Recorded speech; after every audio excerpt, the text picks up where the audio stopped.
আমি যখন এই রাস্তায় যাচ্ছি তখন হচ্ছে পুলিশ বাইটা হচ্ছে রাস্তার মাঝখান দিয়ে পারাপার হচ্ছে, তখন হচ্ছে ওনার যেই রেডিওটা আছে ওনার সাথে ওটা লেগে যায়। তখন প্রায় অনেক বাসা পাচ্ছিলাম ভাই, উনি যদি আমাকে ধরতে পারতো তাহলে নিশ্চিত আমাকে হচ্ছে মামলা দিয়ে ছাড়তো। তারপর হচ্ছে অনেকবার এদিকে তাকায় রয়েছে, আমি আমার লুকিং গ্লাসের দিকে দেখছিলাম। আজকে যদি আমাকে ধরতে পারতো তাহলে নিশ্চিত হয়তো মামলা দিতেই।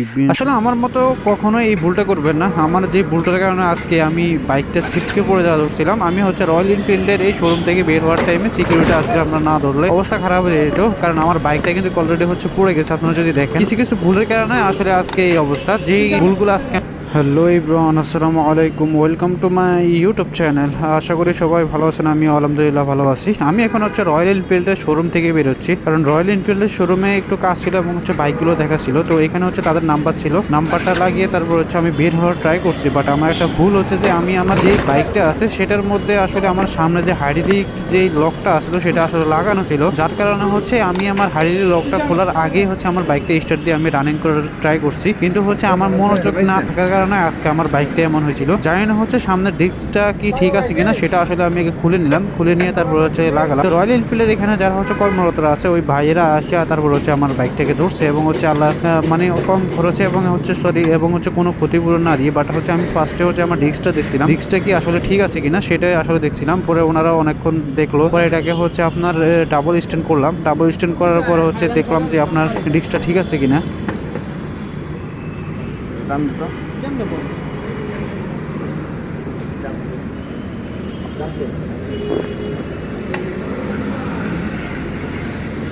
আর কিছু হয় না, চালু হয়ে গেছে। আরে না রে ভাই, দুই দুই তিন মিনিট চালাবো ঠিক হয়ে যাবো।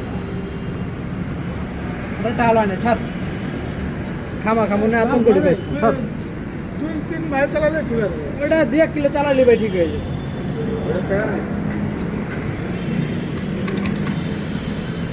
ঠিক আছে ভাই, থ্যাংক ইউ। এই রয়্যাল এনফিল্ডের হচ্ছে যারা এখানে কাজ করে এবং হচ্ছে রয়্যাল এনফিল্ডে যারা সার্ভিসিং করে, সেই একজন হচ্ছে মিস্ত্রি আমাকে বললো যে ভাই আপনার হচ্ছে সামনে যে ডিস্কটা আছে সেটা অলরেডি কিন্তু হাইড্রোলিক যে ডিস্কটা আছে সেটা কিন্তু অলরেডি হচ্ছে ব্যাক হয়ে গেছে, হালকা একটু 19-20 হয়ে গেছে। তো আমাকে বললো যে ভাই আপনি যদি 2-3 কিলো চালান তাহলে হয়তো সেটা ঠিক হয়ে যাবে, আপনারা যেটা দেখতেছিলাম। তো সেইখানে হচ্ছে ওনারা হচ্ছে আমাকে অনেক হেল্প করছিল, কারণ রয়্যাল এনফিল্ডের এটাই হচ্ছে একমাত্র পার্কিং এর জায়গা। তো আমি হচ্ছে এই দিকটাতে হচ্ছে বের হয়ে এখন যাবো হচ্ছে নদ্দা এবং হচ্ছে যমুনা ব্রিজ ওই রোডে। তো এই পাশটাতে আসলে বের হইলাম, রয়্যাল এনফিল্ডের বাইকগুলো আসলে দেখেই বের হইলাম। রয়্যাল এনফিল্ড আসলে এখন পর্যন্ত আমার শোরুমে যাওয়া হয় নাই, আমি হচ্ছে গেছে কালকে রাতেও আসলাম। আমি হলাম গেছে কালকে রাতেও হচ্ছে আপনার রয়্যাল এনফিল্ডের যে শোরুমটা আছে সেই শোরুম থেকেও আসলে ঘুরে যাওয়া হয়। পরে হচ্ছে আমি আসছিলাম হচ্ছে রাত 9টা থেকে 9:30।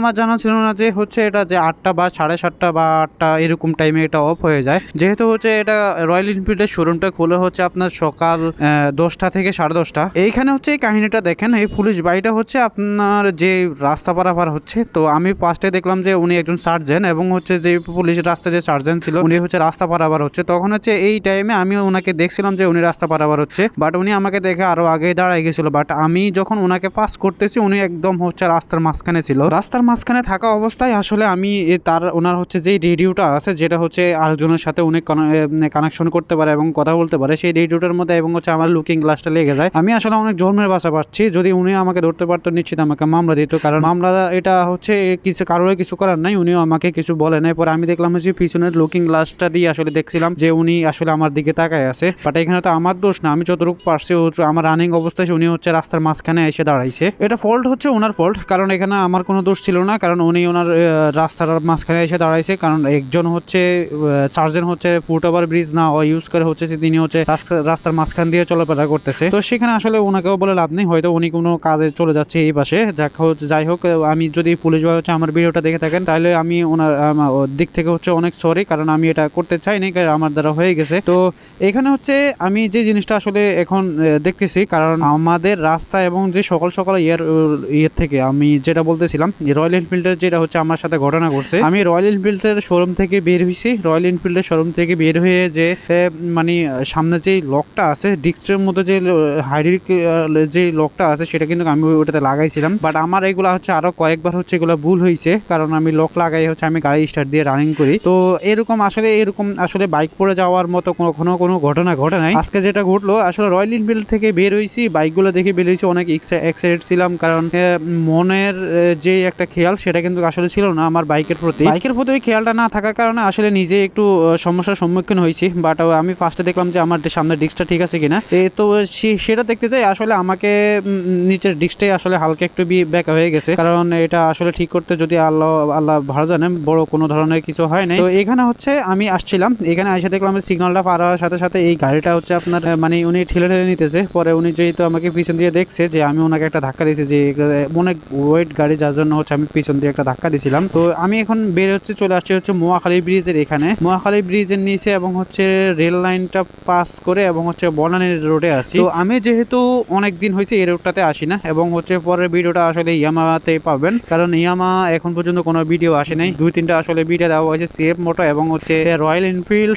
সিএফ মোটর হচ্ছে 2টা ভিডিও পাইবেন, আর হচ্ছে আপনার ইয়ামা ব্র্যান্ডের হচ্ছে আরো কয়েকটা ভিডিও হয়তো পাইতে পারেন, এবং হচ্ছে বিভিন্ন শোরুমে গিয়ে হয়তো পাইতে পারেন। এবং হচ্ছে বাইকের প্রতি যাদের হচ্ছে অত ভালোবাসে তারা হচ্ছে বাইকের কি কি ভিডিও দেখতে চান সেটাও আসলে কমেন্ট বক্সে কমেন্ট করে জানাবেন। তো এবং হচ্ছে বাইকের কোন জিনিসটা এবং পরের ভিডিওটা আসলে কি বাইকের উপরে হতে যাচ্ছে সেটাও আসলে আমাকে জানাবেন, এবং কি বাইকের প্রতি আপনাদের যদি কোনো এবং সাজেশন লাগে, এবং বাইক কেমন জিনিস এবং কোন বাইকটা কিনলে ভালো হবে, সেকেন্ড হ্যান্ড বাইক কিনলে কেমন হবে, এবং সেটাও আসলে এই ভিডিওতে অন্য ভিডিওতে দেখানোর ট্রাই করবো। বাট ওটা সেটা হচ্ছে আপনারা আমাকে কমেন্ট বক্সে করে কমেন্ট করে জানাতে হবে। ঢাকা সিটিতে আসলে জাম কখনো কমবে না, কারণ অফিস টাইমে হচ্ছে আপনার আজকে সকালে আসার সময় বাইক যা দেখলাম, মানুষের চাইতে আসলে বাইকের পরিমাণটা বেশি ঢাকা সিটিতে। ভাই বিশ্বাস করেন, যারা হচ্ছে শাওরা থেকে হচ্ছে মহাখালী রোডে যারা ঢুকেন সকালবেলা অফিস টাইমে, এবং হচ্ছে আপনার 8টা থেকে 10টার মধ্যে যারা ঢুকেন, বিশ্বাস করবেন ঢাকা সিটির মধ্যে এতগুলো গাড়ি নেই, এতগুলো মানুষ নেই যতগুলো হচ্ছে বাইক আছে। ওরে ভাই, এদিক থেকে পিছনের দিকে তাকাইলে আর সামনের দিকে তাকাইলে হয়তো বাইক আর বাইক দেখা যাবে, বিভিন্ন ব্র্যান্ডের বাইক, যেটা হচ্ছে আপনার বাংলাদেশের যে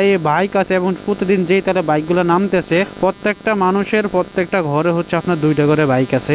তো সেইখানে হচ্ছে আপনি হিসাব করেন যে আপনি সামনে কি ধরনের পরিস্থিতি ঘটে যাচ্ছে বাংলাদেশের। এমন টাইমে হচ্ছে ফুয়েলের যে পরিমাণ দাম বাড়তেছে, এবং হচ্ছে বাইকের যে পরিমাণ সেল হচ্ছে, মানুষের যে এক একটা ঘরে হচ্ছে 2টা করে 3টা করে বাইক আছে, এবং হচ্ছে বাংলাদেশের এমন একটা পরিস্থিতিতে আসলে কি করণীয় হবে সামনে আল্লাহ জানে। অফিস টাইমগুলোতে ভাই আপনি যদি দেখেন, অফিস টাইমগুলোতে মানুষ কতটা ভোগান্তিতে পড়ে এবং হচ্ছে কতটা অবস্থা খারাপ হয়ে যায়, শুধু একমাত্র অফিস টাইমটাতে বোঝা যায়। কারণ কারো ইমার্জেন্সি কাজ, কারো অফিসগামী, তারপর হচ্ছে কারো মানে অফিসের যাত্রা, কারো হচ্ছে মার্কেটিং, কারো এটা কারো এটা, জীবন জীবিকার জন্য যে মানুষ কতটা দৌড়াদৌড়ি করে সেটা আসলে একমাত্র সকালবেলা অফিস টাইমে দেখা যায়। সেই অফিস টাইমটা আসলে আপনি যদি দেখতে চান তাহলে সেটাকে আপনাকে হচ্ছে নিজের চোখে এসে দেখতে হবে, এবং হচ্ছে সকাল 8টা থেকে হচ্ছে মহাখালী পর্যন্ত 10টা পর্যন্ত যে জ্যামটা লেগে থাকে, প্রচুর জ্যাম ভাই।